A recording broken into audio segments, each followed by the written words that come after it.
17 years ago, I wrote a book about owning and restoring a classic fiberglass sailboat. I got it published, but I eventually had to stop selling the book because of my day job.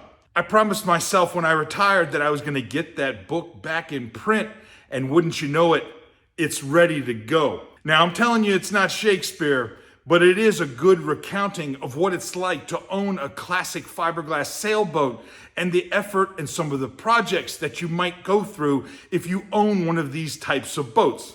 It's also a little humorous because I talk about how I bought the boat, how I almost lost my finger, and all of the misadventures and adventures that I had with that particular boat.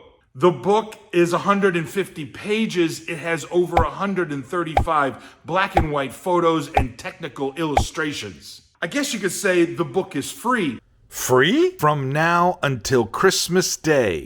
All you have to do is go over to my Patreon account and sign up for the workers. Hey, don't take my word for it. Check out a couple episodes and see what you think.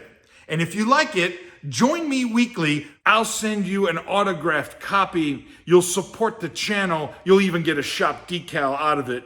You'll help me ensure that we keep making content, real amateur boat building and boat restoration content. I want to thank you for your support. This channel would not be possible without you.